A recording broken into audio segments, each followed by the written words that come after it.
मालिक के चरणों च खुशियां रहमत बरकत सब कुछ इंसान को मिलता है, पर शर्त एक ही है कि आना प्रेम और विश्वास ना पैंदा है। क्योंकि जिहदे दिल च प्रेम है, जिहदे दिल च विश्वास है, फिर वो मालिक के घर चों बहुत कुछ लै जाता है। हुणे ही एक जीव जदों संगत मत्था टेक रही सी, दस रहे सी शायद उन्होंने अपना नाम बसी बजीद सुनीता कुछ इदां दा नाम दस्सिया सी। उन्होंने ਇੱਥੇ बैठे होणगे, ਉਹ सामने खड़े है, जरा देख लो इन्हां दी तरफ। ये हुणे ही दस के गए, कहंदे मालको मैनू ब्रेन ट्यूमर भी सी ते एक प्रॉब्लम होर किहड़ी सी, और शुगर भी सी, चल नहीं सकते सी। ये ब्रेन ट्यूमर तुहानूं पता ही है कि दिमाग में एक रसोली जो ट्यूमर हुंदा है, और नाल शुगर सी। कहंदे मैं चल नहीं सकती सी, पर इन्नी मेरे मालिक की रहमत मैं चल के आ पाती है, और तुहाडे सामने खड़े है। हुण जदों इंसान आप बोल के दसदा है ना कि मैं यह प्रॉब्लम च सी, और अज मैं आप चल के आया, लाइन च लग के मत्था टेक रहा हाँ, या आप घूम फिर रहे हैं, तुहाडे सामने खड़े भी है, तो इत्थों पता लगता है कि मालिक के घर च असंभव भी संभव हो जाता है, नामुमकिन भी मुमकिन हो जाता है। बस इंसान का प्यार और इंसान का विश्वास सच्चा होना चाहिए है। बैठो तुसी, मालिक ने इतनी रहमत रखनी है, और अगे तो अगे होर भी अच्छी सेहत होंदी चली जानी है। सो जदों इंसान सोच लेंदा है कुछ, जिस तरह असी 11वीं के सत्संग भी दसिया सी परसों, क्योंकि हज़ारां की गिणती संगत पहुंची सी, अंदर भी पंडाल भरिया सी मंगलवारी, बाहर भी संगत काफ़ी सी, और सेवादार दस रहे थे कि मालको पार्क च भी संगत बैठी सी, काफ़ी गिणती जी पहुंचे हुए सी। उदों भी असी एक इशारा किया सी कि जिद्दां दी तुसीं सोच रखनी है ना, क्योंकि जिद्दां दी साडी सोच होनी है, जिद्दां दा साडा विश्वास होना है, मालिक के घर चों असीं उही लै जाना है। जे असीं सोच रख लई कि हुण मैं मालिक के घर च आ गया हाँ, मेरियां झोलियां रहमतां नाल भर गईयां, मेरियां सारियां तकलीफां दुख दूर हो गए, तो फिर समझ लो जदों ये विश्वास नाल असीं कहंदे आ, तो रहमत उदों ही होनी शुरू हो जाती है। समझदे हो कि नहीं? जिद्दां हुण तुहानूं दस्सिया इन्हां बारे कि तुहाडे सामने है कि आप अपनी जुबानों बोल के दस रहे हैं, क्योंकि लाइन लगी हुई सी, आप ही इन्होंने दस्सिया कि मालिका नूं दस दिओ कि हुण मैं देखो अज आप तुर के आई है, नहीं तो मेरे तो तुर भी नहीं हुंदा सी, इन्नी मेरे मालिक की रहमत हुई है। सो मज़ा यही आता है कि जदों इंसान नूं कोई प्रॉब्लम है ना, वो आप बोल के दसे कि मालको पहला इत्थे आ मेरे हालात सी, और अज मैं इत्थे पहुँच गया, और ये मेरे मालिक की कृपा है, ये मेरे मालिक की रहमत है। सो तुसी भी अगर मालिक के चरणों च आए हो, तो बस असीं एक गल हमेशा कही दी है कि दुनिया ते बहुत ऐसे भी है जिहड़े कहंदे आ भाई तेरे कर्म है, तेरे कर्मां दा दुख है, ये तैनूं भोगना ही पैना है, ये तैनूं कटना ही पैना है, ये तैनूं करना ही पैना है। पर तुसीं उस मालिक के घर च बैठे हो जिथे असीं कहांगे तुसीं विश्वास ना हो, कर्मां की चिंता ना करो, बैठे हैं असीं। समझदे हो कि नहीं? वो फकीर है की असीं कहंदे हो गुरु रहबर संत फकीर का मतलब ही है जो साडे कर्मां नूं भी बदल के रख देवे। तो जे कर्म ही भोगने है, तो फिर हुण जिहड़ा कहे भाई तेरे कर्म है भोगने पैने हैं, तो फिर तुहाडे कोल आए क्यों असीं हैं? फिर कर्म तो असीं तुहाडे तो आए तो बिना घर भी भोग लेने सीगे। समझदे हो कि नहीं? मज़ा तो फिर है ना, हुण तुहाडे कोल आए हैं तो तुसीं कुछ ऐसा करो कि जो असीं घर बैठे नहीं हासिल कर सकते सी, तुहाडे कोल आके सानूं मिलिया, फिर पता लगता है कि मालिक के घर च आउण दा फायदा की है, लाभ की है इंसान। इसलिए असीं ये गल हमेशा तुहानूं कहांगे कि अपने मालिक ते यकीन रखना है, अपने मालिक ते भरोसा रखना है। भरोसा रखना, विश्वास रखना, यकीन रखना तुहाडा काम है, तो रहमत करना साडा काम है। वो मालिक की रहमत नाल तुहाडीआं झोलियां जरूर भरनगियां, कोई कमी नहीं आएगी। बस अपने अंदर विश्वास रखो, यकीन रखो, तो आने वाला समा होर ज़्यादा खुशियां रहमत बरकतां कामयाबी भरिया होएगा। ये गल हमेशा याद रखनी, क्योंकि जदों शाह मंसूर ने ऐनल हक कहा सी कि मैं ही हक हाँ, मेरे अंदर ही हक है, तो सच्चाई नूं जान के कहा सी उन्होंने। वो कोई हंकार नहीं सी उन्हों दा, वो कोई उन्हों दा हंकार नहीं सी। जदों उन्होंने कहा सी ऐनल हक, मैं ही हक हाँ, उन्होंने सच्चाई जानी सी कि मेरे रोम रोम च है ही वो, उस तो सिवा है ही कोई नहीं। तो किद्दां कह देवां कि मैं होर तो वो होर। जिद्दां कोई बंदा कहंदा ना मैं डॉक्टर हाँ, मैं वकील हाँ, क्यों कहता है? वो हंकार नहीं हुंदा उहदा, क्योंकि उन्हें मेहनत करके डिग्री लई हुई है। जो मेहनत करके कोई डिग्री लैके उस कुर्सी पर बहता ना, फिर वो कहे मैं डॉक्टर हाँ, तो वह हंकार नहीं होंदा, मतलब उन्हें मेहनत करके वो डिग्री लई है। हुण तुहाडा कोई पेशा होवे, फर्ज करो इत्थे कोई डॉक्टर बैठा है या कोई ड्राइवर बैठा है, उन्होंने पूछो तू कौन है, ਮੈਂ ਡਰਾਈਵਰ ਹਾਂ, ਤਾਂ ਤੁਸੀਂ ਕਹੋ ਭਾਈ ਮੈਂ ਡਰਾਈਵਰ, ਹੰਕਾਰ ਹੈ। ਉਹ ਨਹੀਂ, ਮੈਂ ਬੜੀ ਮਿਹਨਤ ਕਰਕੇ ਗੱਡੀ ਚਲਾਉਣਾ ਸਿੱਖਿਆ ਹੈ, ਗੱਡੀ ਚਲਾਉਂਦਾ ਹੈ ਤਾਂ ਮੈਂ ਡਰਾਈਵਰ ਹਾਂ। ਸਮਝ ਆ ਰਹੀ ਸਾਡੀ ਗੱਲ? ਇਸ ਕਰਕੇ ਗੁਰੂ ਰਹਿਬਰ ਜਦੋਂ ਉਸ ਪਦਵੀ ਤੇ ਪਹੁੰਚਦੇ ਨਾ ਮਿਹਨਤ ਕਰਕੇ, ਫਿਰ ਉਹ ਕਹਿੰਦੇ ਐਨਲ ਹੱਕ, ਹੁਣ ਮੈਂ ਰੱਬ ਤੋਂ ਜੁਦਾ ਨਹੀਂ ਤਾਂ ਰੱਬ ਮੇਰੇ ਤੋਂ ਜੁਦਾ ਨਹੀਂ। ਪਰ ਦੁਨੀਆ ਕਹਿੰਦੀ ਲੈ ਹੰਕਾਰੀ ਬਣ ਗਏ ਇਹ, ਉਹਨਾਂ ਦੇ ਹੱਥ ਪੈਰ ਕੱਢ ਦਿੱਤੇ ਜਾਂਦੇ ਆ, ਸੂਲੀ ਚੜਾ ਦਿੱਤਾ ਜਾਂਦਾ। ਇਹ ਨਹੀਂ ਸੋਚਦੇ ਕਿ ਇਹਨਾਂ ਨੇ ਮਿਹਨਤ ਕਰਕੇ ਉਸ ਮੰਜ਼ਿਲ ਨੂੰ ਪਾਇਆ ਹੈ। ਸਮਝ ਆ ਰਹੀ ਸਾਡੀ ਗੱਲ? ਹੁਣ ਕੋਈ ਕਹੇ ਮੈਂ ਟੀਚਰ, ਮੈਂ ਮਾਸਟਰ, ਮੈਂ ਟੀਚਰ ਜਾਂ ਮੈਂ ਸਾਇੰਟਿਸਟ, ਤਾਂ ਇਹ ਗੱਲ ਹਮੇਸ਼ਾ ਯਾਦ ਰੱਖਣਾ, ਜਦੋਂ ਕੋਈ ਆਪਣੇ ਨਾਲ ਉਹ ਚੀਜ਼ ਜੋੜਦਾ ਹੈ ਨਾ, ਮੈਂ ਟੀਚਰ, ਤੇ ਇਹਦਾ ਮਤਲਬ ਇਹ ਇਹਨਾਂ ਨੇ ਬੜੀ ਮਿਹਨਤ ਕੀਤੀ ਹੈ। ਕਹਿੰਦੇ ਨਾ B.Ed ਕੀਤੀ ਹੈ, ਪੜ੍ਹਿਆ ਹੈ, ਮਿਹਨਤ ਕੀਤੀ, ਤਾਂ ਫਿਰ ਟੀਚਰ ਦੀ ਕੁਰਸੀ ਤੱਕ ਪਹੁੰਚਿਆ ਹੈ। ਨਹੀਂ ਤਾਂ ਹਰ ਕੋਈ ਆਪਣੇ ਆਪ ਨੂੰ ਟੀਚਰ ਨਹੀਂ ਕਹਿੰਦਾ, ਹਰ ਕੋਈ ਆਪਣੇ ਆਪ ਨੂੰ ਡਾਕਟਰ ਨਹੀਂ ਕਹਿੰਦਾ।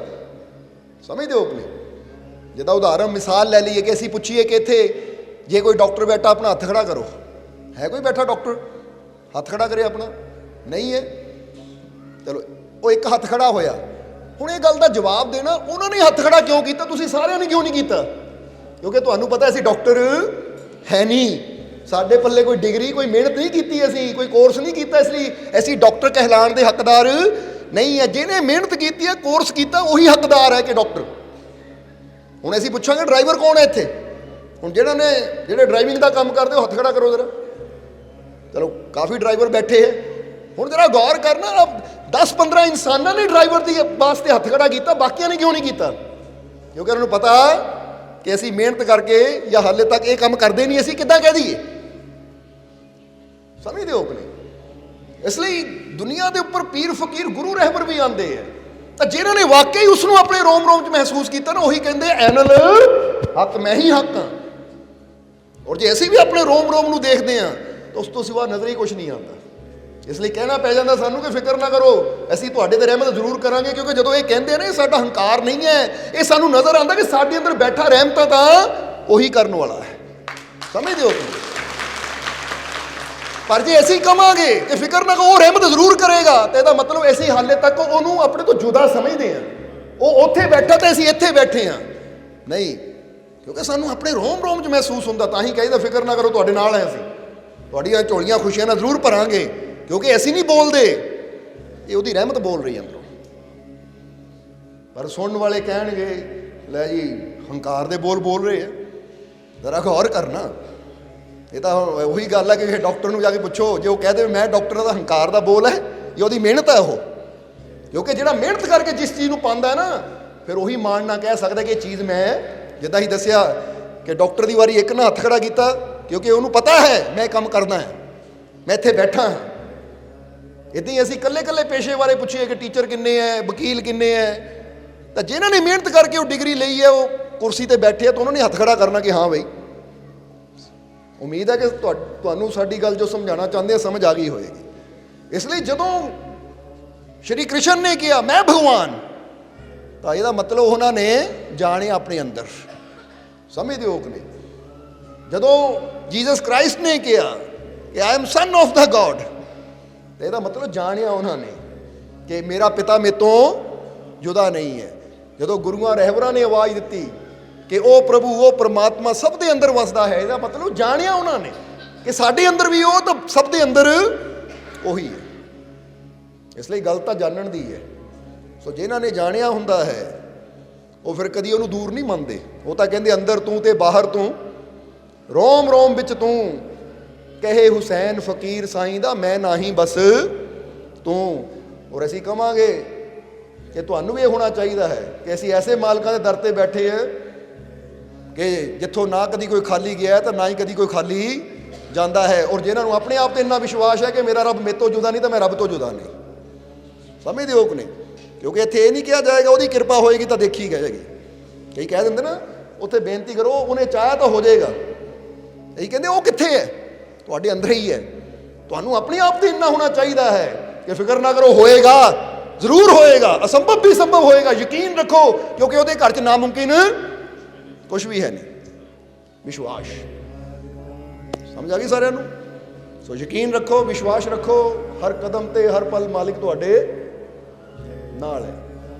ਔਰ ਅੱਜ ਦਾ ਸਤਸੰਗ ਸ਼ੁਰੂ ਕਰੀਏ ਉਸ ਤੋਂ ਪਹਿਲਾਂ ਦੱਸਣਾ ਚਾਹਾਂਗੇ ਕਿ ਮਾਲਕਾਂ ਨਾਲ ਪ੍ਰੇਮ ਕਰਨ ਵਾਲਾ ਇੱਕ ਪਰਿਵਾਰ ਜਿਨ੍ਹਾਂ ਨੇ ਬੇਨਤੀ ਕੀਤੀ ਕਿ ਮਾਲਕੋ ਬਸ ਮਾਲਕਾਂ ਦਾ ਪਰਿਵਾਰ ਹੀ ਕਹਿ ਦਿਓ,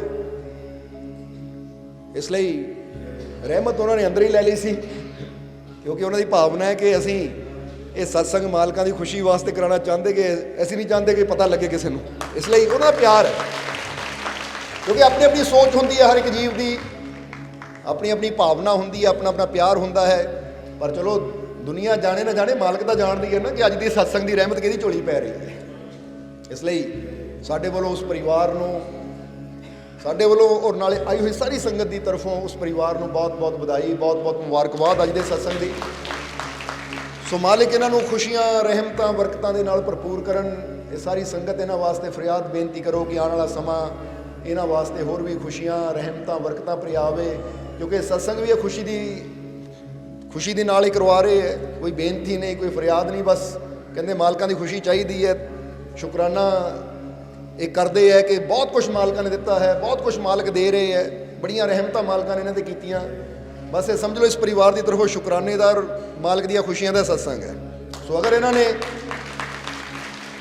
ਇਹ ਮਾਲਕ ਦੀਆਂ ਖੁਸ਼ੀਆਂ ਦਾ ਸਤਸੰਗ ਕਰਵਾਇਆ ਹੈ ਤਾਂ ਮਾਲਕ ਹੋਰ ਵੀ ਇਹਨਾਂ ਨੂੰ ਖੁਸ਼ੀਆਂ ਦੇਣ, ਤਾਂ ਕਿ ਇਸੇ ਤਰ੍ਹਾਂ ਇਹ ਖੁਸ਼ੀਆਂ ਨਾਲ ਸਤਸੰਗ ਕਰਵਾਉਂਦੇ ਰਹਿਣ ਔਰ ਮਾਲਕ ਦੀਆਂ ਰਹਿਮਤਾਂ ਪ੍ਰਾਪਤ ਕਰਕੇ ਆਪਣਾ ਜੀਵਨ ਸਫਲ ਬਣਾਉਂਦੇ ਰਹਿਣ। ਸੋ ਆਉਣ ਵਾਲਾ ਸਮਾਂ ਇਹਨਾਂ ਵਾਸਤੇ ਕਾਮਯਾਬੀ, ਸਫਲਤਾ, ਖੁਸ਼ੀਆਂ ਭਰਿਆ ਆਵੇ। ਮਾਲਕ ਆਪਣੀ ਕਿਰਪਾ, ਦਇਆ, ਮਿਹਰ ਹਮੇਸ਼ਾ ਇਹਨਾਂ 'ਤੇ ਬਣਾਏ ਰੱਖੇ। ਇਹ ਸਾਰੀ ਸੰਗਤ ਰਲ ਕੇ ਇਹਨਾਂ ਵਾਸਤੇ ਬੇਨਤੀ ਕਰੋ। ਔਰ ਇੱਕ ਵਾਰ ਫਿਰ ਸਾਡੀ ਤਰਫੋਂ ਔਰ ਸਾਰੀ ਸੰਗਤ ਦੀ ਤਰਫੋਂ ਇਸ ਪਰਿਵਾਰ ਨੂੰ ਬਹੁਤ ਬਹੁਤ ਵਧਾਈ, ਬਹੁਤ ਬਹੁਤ ਮੁਬਾਰਕ। ਸੋ ਤਿਆਰ ਹੋ ਫਿਰ ਸਤਸੰਗ ਦਾ ਆਨੰਦ ਲੈਣ ਵਾਸਤੇ। ਠੰਡ ਤਾਂ ਨਹੀਂ ਲੱਗਦੀ? ਕੋਈ ਨਹੀਂ, ਹੁਣ ਐਨਰਜੀ ਭੇਜਦੇ ਹਾਂ ਤੁਹਾਡੇ ਵੱਲ। ਹੈ ਇਹ ਦੱਸਿਓ ਸਾਨੂੰ ਠੰਡ ਲੱਗੀ ਕਿ ਨਹੀਂ ਲੱਗੀ। ਸੋ ਆਪਣੀ ਸੁਰਤੀ, ਆਪਣਾ ਧਿਆਨ ਆਓ ਸਤਸੰਗ ਦੇ ਨਾਲ ਜੋੜੀਏ ਔਰ ਸਤਸੰਗ ਦੀਆਂ, ਮਾਲਕ ਦੀਆਂ ਉਹਨਾਂ ਰਹਿਮਤਾਂ ਨੂੰ ਪ੍ਰਾਪਤ ਕਰੀਏ ਜੋ ਸਾਡੇ ਜੀਵਨ ਵਾਸਤੇ ਸਭ ਤੋਂ ਜ਼ਰੂਰੀ ਹੈ, ਸਾਡੇ ਜੀਵਨ 'ਚ ਬਦਲਾਵ ਲਿਆਉਣ ਵਾਸਤੇ ਸਭ ਤੋਂ ਜ਼ਰੂਰੀ ਹੈ, ਸਾਨੂੰ ਮਾਲਕ ਦੀ ਕਿਰਪਾ ਤੱਕ ਲੈ ਕੇ ਜਾਣ ਵਾਸਤੇ ਬਹੁਤ ਜ਼ਰੂਰੀ ਹੈ। ਸੋ ਹੁਣ ਸੁਰਤੀ ਜੋੜੀਏ ਔਰ ਮਾਲਕ ਦੀ ਰਹਿਮਤ ਪ੍ਰਾਪਤ ਕਰਕੇ ਆਪਣਾ ਜੀਵਨ ਸਫਲ ਬਣਾਈਏ। ਜੈ ਮਾਲਕਾਂ ਦੀ, ਜੈ ਮਾਲਕਾਂ ਦੀ, ਜੈ ਮਾਲਕਾਂ ਦੀ।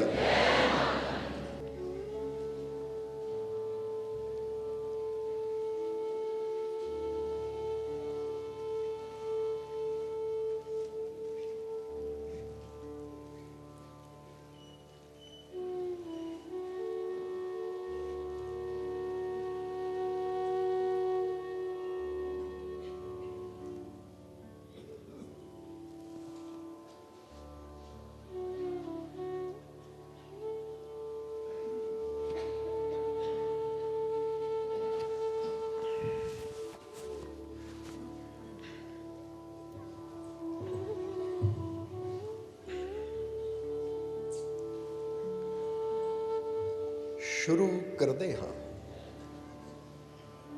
ਉਸ ਦੋ ਜਹਾਨ ਦੇ ਪਾਲਣਹਾਰ ਦਾ ਨਾਮ ਲੈ ਕੇ, ਜੋ ਸਭ ਤੇ ਬਹੁਤ ਹੀ ਰਹਿਮਤਾਂ ਔਰ ਬਖਸ਼ਿਸ਼ਾਂ ਕਰਨੇ ਵਾਲਾ ਹੈ। ਅੱਜ ਦੇ ਸਤਸੰਗ ਦੀ ਸ਼ੁਰੂਆਤ ਅਸੀਂ ਸ਼੍ਰੀ ਗੁਰੂ ਰਵਿਦਾਸ ਜੀ ਦੇ ਇੱਕ ਬੜੇ ਪਿਆਰੇ ਸ਼ਬਦ ਤੋਂ ਕਰਾਂਗੇ ਔਰ ਇਹ ਸ਼ਬਦ ਜੋ ਸਾਨੂੰ ਇਸ਼ਾਰਾ ਕਰਦਾ ਹੈ ਕਿ ਸਾਡੇ ਜੀਵਨ ਦੀ ਸੰਪੂਰਨਤਾ ਕਿਸ ਚੀਜ਼ ਦੇ ਨਾਲ ਜੁੜੀ ਹੋਈ ਹੈ।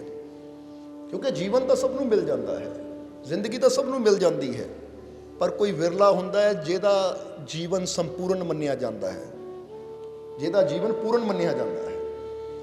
ਕਿਉਂਕਿ ਜਿਸ ਤਰ੍ਹਾਂ ਤੁਸੀਂ ਸਮਝ ਲਓ ਕਿ ਇੱਕ ਫਲ ਪੇੜ ਤੇ ਲੱਗਦਾ ਹੈ, ਜਿਹੜਾ ਫਲ ਤਾਂ ਪੂਰੀ ਤਰ੍ਹਾਂ ਪੱਕ ਜਾਂਦਾ ਹੈ, ਅਸੀਂ ਕਹਿੰਦੇ ਫਲ ਪੱਕ ਗਿਆ, ਯਾਨੀ ਇਹ ਜੋ ਮਕਸਦ ਲੈ ਕੇ ਆਇਆ ਸੀ ਉਹ ਪੂਰਾ ਹੋ ਗਿਆ। ਤਾਂ ਜੇ ਕੋਈ ਫਲ ਕੱਚਾ ਹੀ ਰਹਿ ਜਾਵੇ, ਉਹਨੂੰ ਛੋਟੇ ਜਿਹੇ ਨੂੰ ਤੋੜ ਲਿਆ ਜਾਵੇ, ਤਾਂ ਬੰਦਾ ਹੀ ਕਹਿੰਦਾ ਹੈ ਕਿ ਫਲ ਕੱਚਾ ਹੀ ਤੋੜ ਲਿਆ, ਭਾਈ ਹਾਲੇ ਪੱਕਿਆ ਨਹੀਂ ਸੀ ਪੂਰਾ, ਇਹਦਾ ਮਤਲਬ ਹਾਲੇ ਪੂਰਨ ਨਹੀਂ ਹੋਇਆ ਸੀ। ਹੁਣ ਕਿਸੇ ਬੱਚੇ ਦਾ ਜਨਮ ਅਗਰ 9 ਮਹੀਨੇ ਹੁੰਦਾ, 9 ਮਹੀਨੇ 'ਚ ਹੁੰਦਾ ਹੈ, ਜਾਂ ਜਿੰਨਾ ਵੀ ਸਮਾਂ ਕੁਦਰਤ ਦਿੰਦੀ ਹੈ 9.5 ਮਹੀਨੇ, ਤਾਂ ਫਿਰ ਅਸੀਂ ਕਹਿੰਦੇ ਬੱਚਾ ਟਾਈਮ ਸਿਰ ਪੈਦਾ ਹੋਇਆ। ਤਾਂ ਜੇ ਬੱਚੇ ਦਾ ਜਨਮ 7ਵੇਂ ਮਹੀਨੇ ਹੋ ਜਾਵੇ, 6ਵੇਂ ਮਹੀਨੇ ਹੋ ਜਾਵੇ, ਅਸੀਂ ਕੀ ਕਹਿੰਦੇ ਹਾਂ ਕਿ ਲੈ ਵੀ ਜਨਮ ਤੋਂ ਟਾਈਮ ਤੋਂ ਪਹਿਲੇ ਹੀ ਬੱਚੇ ਨੇ ਜਨਮ ਲੈ ਲਿਆ।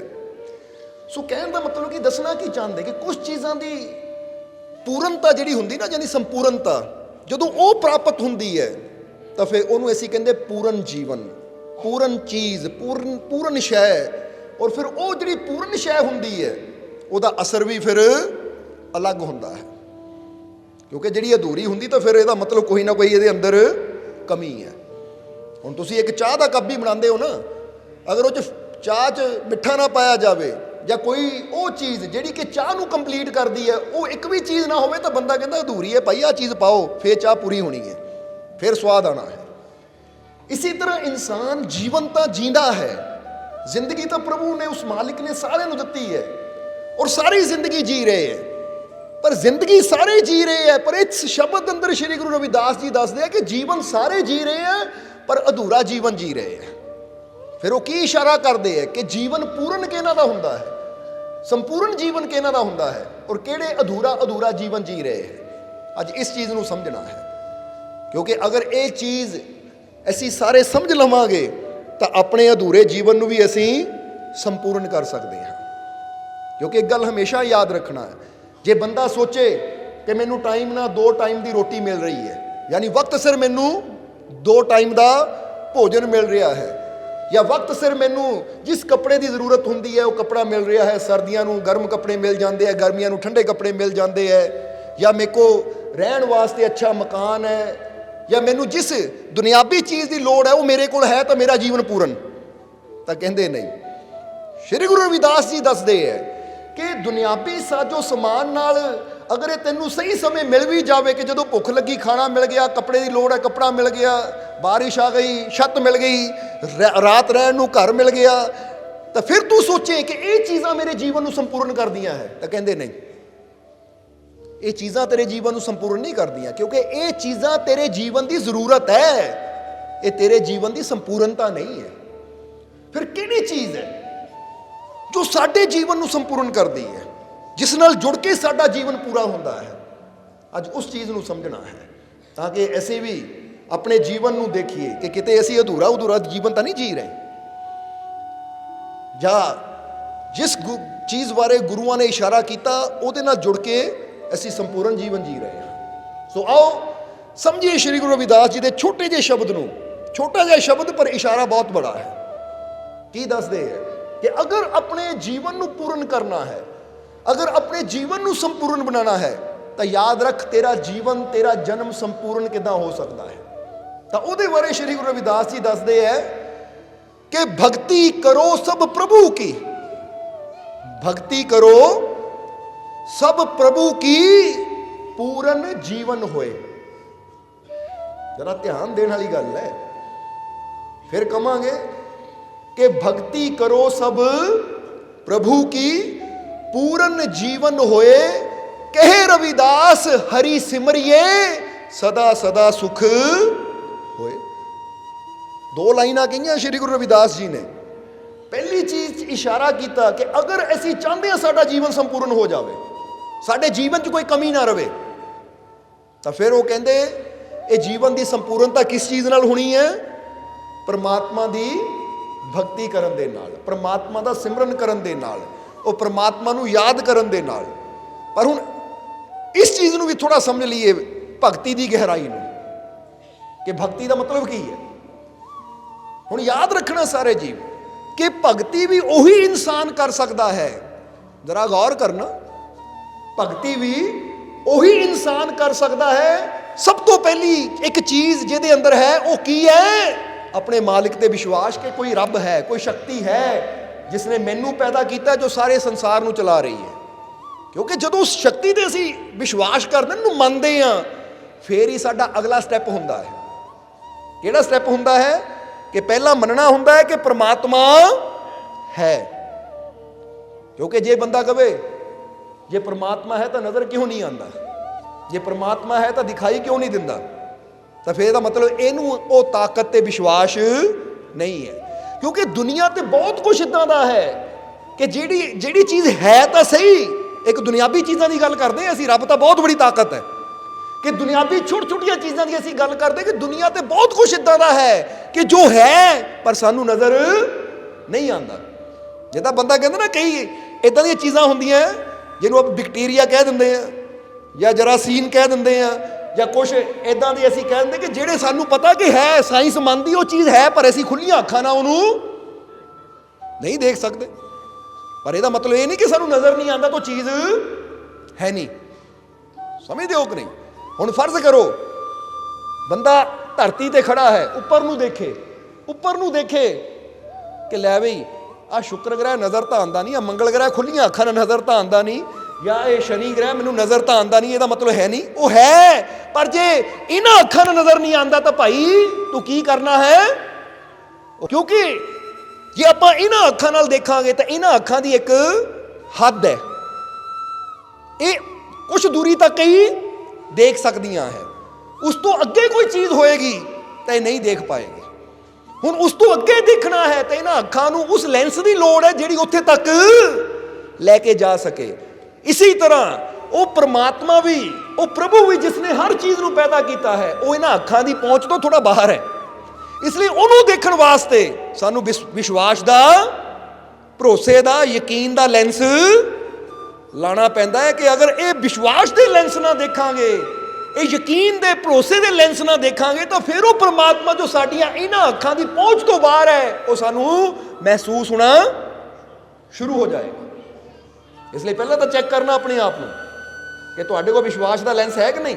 ਅੱਛਾ, ਕਿਹੜੇ ਕਿਹੜੇ ਜੀਵ ਕੋ ਹੈ ਥੋੜਾ ਪਤਾ ਤਾਂ ਲੱਗੇ ਸਾਨੂੰ, ਜਾਂ ਫਿਰ ਉਹਨਾਂ ਨਾਲ ਗੱਲ ਕਰ ਰਹੇ ਹਾਂ ਕਿ ਜਿਨ੍ਹਾਂ ਕੋਲ ਲੈਂਸ ਹੀ ਹੈ ਨਹੀਂ। ਕਿਉਂਕਿ ਜੇ ਲੈਂਸ ਹੀ ਨਾ ਹੋਵੇ ਤਾਂ ਫਿਰ ਦੇਖਾਂਗੇ ਕਿੱਦਾਂ ਉਸ ਨੂੰ, ਮਹਿਸੂਸ ਕਿੱਦਾਂ ਕਰਾਂਗੇ ਉਸ ਨੂੰ।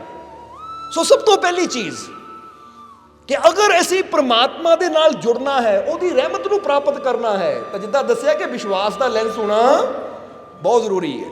ਇਨਸਾਨ ਆਪਣੇ ਅੰਦਰ ਜਦੋਂ ਵਿਸ਼ਵਾਸ, ਭਰੋਸਾ, ਯਕੀਨ ਜਿੰਨਾ ਬੜਾ ਕਰਦਾ ਚਲਾ ਜਾਏਗਾ, ਉਨਾ ਉਹਦੀ ਰਹਿਮਤ, ਉਹਦੀ ਬਖਸ਼ਿਸ਼ ਨੇੜੇ ਆਉਂਦੀ ਚਲੀ ਜਾਏਗੀ।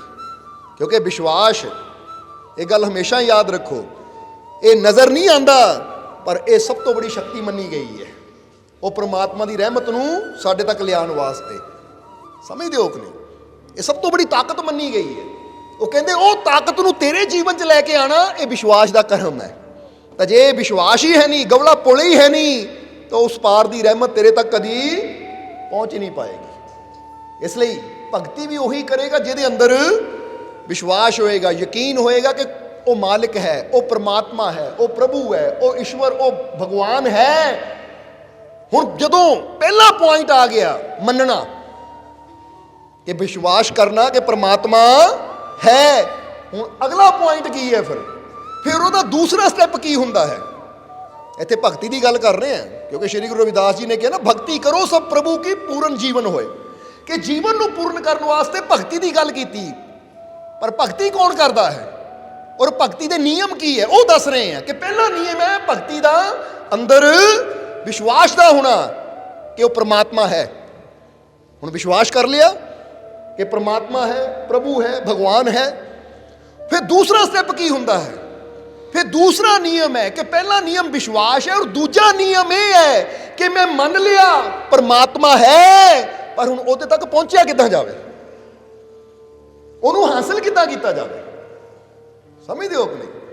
ਜਿੱਦਾਂ ਵਿਗਿਆਨ ਨੇ ਦੇਖ ਲਿਆ ਚੰਦ ਤਾਂ ਹੈ, ਪਰ ਹੁਣ ਚੰਦ ਤੱਕ ਪਹੁੰਚਿਆ ਕਿੱਦਾਂ ਜਾਵੇ, ਚੰਦ ਦੇ ਉੱਪਰ ਪੈਰ ਕਿੱਦਾਂ ਰੱਖੇ ਜਾਣ। ਫਿਰ ਉਹਦਾ ਮਤਲਬ ਸੀ ਕਿ ਹੁਣ ਉਹ ਚੀਜ਼ ਨੂੰ ਖੋਜਣਾ ਜਿਹੜੀ ਉਹਨੂੰ ਉਹ ਚੰਦਰਮੇ ਤੱਕ ਲੈ ਕੇ ਜਾ ਸਕੇ। ਹੁਣ ਮੰਨ ਲਿਆ ਭਗਵਾਨ ਹੈ, ਹੁਣ ਸਾਨੂੰ ਉਸ ਤਾਕਤ ਦੀ ਜ਼ਰੂਰਤ ਹੈ ਜੋ ਸਾਨੂੰ ਉਸ ਭਗਵਾਨ ਤੱਕ ਲੈ ਕੇ ਜਾਵੇ, ਉਸ ਭਗਵਾਨ ਨਾਲ ਜੋੜ ਸਕੇ, ਉਸ ਪਰਮਾਤਮਾ ਤੱਕ ਪਹੁੰਚਾ ਸਕੇ। ਇਸ ਲਈ ਸਮਝਣਾ ਜ਼ਰਾ, ਕਿਉਂਕਿ ਚੀਜ਼ ਨੂੰ ਜਾਣਨਾ ਹੋਰ ਹੈ ਤਾਂ ਚੀਜ਼ ਤੱਕ ਪਹੁੰਚਣਾ ਇਹ ਗੱਲ ਹੋਰ ਹੁੰਦੀ ਹੈ। ਹੁਣ ਦੂਸਰਾ ਸਟੈਪ ਫਿਰ ਕੀ ਹੁੰਦਾ ਹੈ ਕਿ ਜਦੋਂ ਅਸੀਂ ਮੰਨ ਲਿਆ ਕਿ ਪ੍ਰਮਾਤਮਾ ਹੈ, ਉਹਦੀ ਤਾਕਤ ਹੈ, ਤਾਂ ਹੁਣ ਇਹ ਕਿ ਤਾਕਤ ਤੱਕ ਪਹੁੰਚਿਆ ਕਿੱਦਾਂ ਜਾਵੇ, ਇਹ ਤਾਕਤ ਨੂੰ ਹਾਸਲ ਕਿੱਦਾਂ ਕੀਤਾ ਜਾਵੇ। ਫਿਰ ਇਨਸਾਨ ਦੀ ਖੋਜ ਹੁੰਦੀ ਹੈ ਗੁਰੂ ਦੀ, ਜਿਹਨੂੰ ਮੁਰਸ਼ਦ ਦੀ ਖੋਜ ਕਿਹਾ ਜਾਂਦਾ ਹੈ, ਗੁਰੂ ਦੀ ਖੋਜ ਕਿਹਾ ਜਾਂਦਾ ਹੈ। ਕਿਉਂਕਿ ਜਿਸ ਤਰ੍ਹਾਂ ਗੁਰੂਆਂ ਰਹਿਬਰਾਂ ਨੇ ਆਪਣੇ ਸ਼ਬਦਾਂ 'ਚ ਬੜਾ ਪਿਆਰਾ ਸਮਝਾਇਆ ਹੈ ਕਿ ਅਗਰ ਉਸ ਪ੍ਰਭੂ ਨੂੰ ਜੋ ਕਿ ਹਰ ਸ਼ੈ ਅੰਦਰ ਛੁਪਿਆ ਹੋਇਆ ਹੈ, ਜੇ ਉਹਨੂੰ ਪਾਣਾ ਹੈ ਤਾਂ ਕੋਈ ਭੇਦੀ ਚਾਹੀਦਾ ਹੈ। ਭੇਦੀ ਦਾ ਮਤਲਬ ਜਿਹਨੂੰ ਉਹਦੇ ਭੇਦ ਦਾ ਪਤਾ ਹੋਵੇ ਕਿ ਉਹ ਹੈ ਕਿੱਥੇ ਔਰ ਉਹਦੇ ਤੱਕ ਪਹੁੰਚਿਆ ਕਿੱਦਾਂ ਜਾਂਦਾ ਹੈ। ਔਰ ਉਹ ਭੇਦ ਦੱਸਣ ਵਾਲੇ ਨੂੰ ਫਕੀਰ, ਗੁਰੂ, ਰਹਿਬਰ, ਪੀਰੋ, ਮੁਰਸ਼ਦ ਕਹਿ ਦਿੱਤਾ ਜਾਂਦਾ ਹੈ।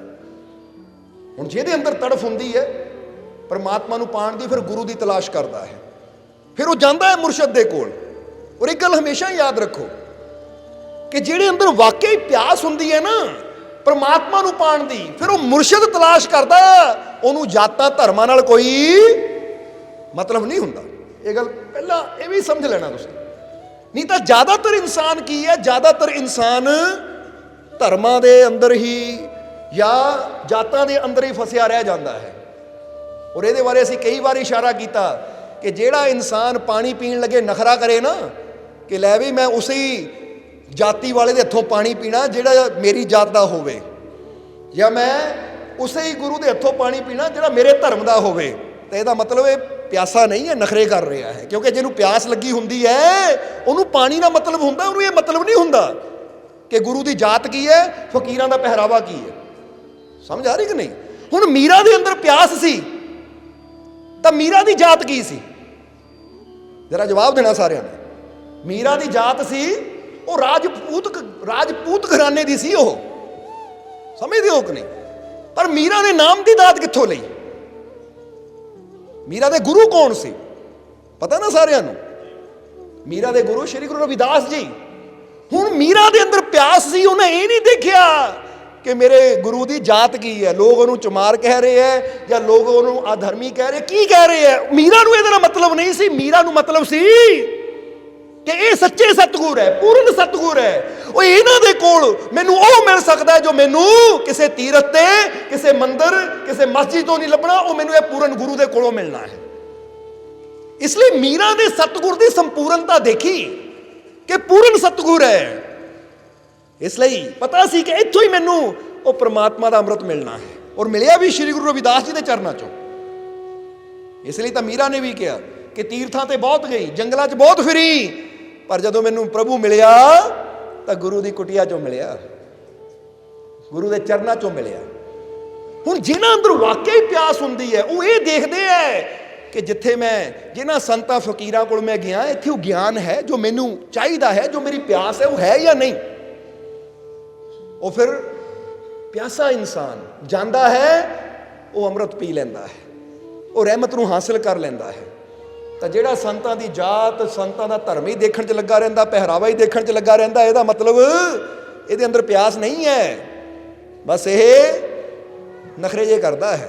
ਕਿਉਂਕਿ ਅੰਦਰ ਲੈਣ ਦੀ ਕੋਈ ਤੜਫ ਨਹੀਂ ਹੈ, ਅੰਦਰ ਲੈਣ ਦੀ ਕੋਈ ਭਾਵਨਾ ਨਹੀਂ ਹੈ। ਕਿਉਂਕਿ ਜਿਹਨਾਂ ਅੰਦਰ ਲੈਣ ਦੀ ਭਾਵਨਾ ਹੁੰਦੀ ਹੈ ਫਿਰ ਤਾਂ ਜਿੱਦਾਂ ਦੱਸਿਆ ਉਹ ਫਿਰ ਪ੍ਰਵਾਹ ਨਹੀਂ ਕਰਦੇ। ਉਹ ਤਾਂ ਕਹਿੰਦੇ ਕਿ ਜੋ ਸਾਨੂੰ ਚਾਹੀਦਾ ਹੈ ਇੱਥੋਂ ਮਿਲਣਾ ਤਾਂ ਅਸੀਂ ਲੈ ਕੇ जाना है। वीडियो अच्छी लगी हो तो कृपया से शेयर जरूर करें। आपके शेयर करने से अगर किसी की जिंदगी में अच्छा बदलाव आता है, पॉजिटिव चेंज आती है, तो ये भी आपकी तरफ से किया गया एक नेक कर्म होगा, एक सेवा होगी। तो वीडियो को शेयर जरूर करें और वीडियो देखने के लिए सर्व संजय दरबार कांटियां शरीफ यूट्यूब चैनल को सब्सक्राइब करें और फेसबुक पेज को फॉलो करना ना भूलें। जय माता दी। जय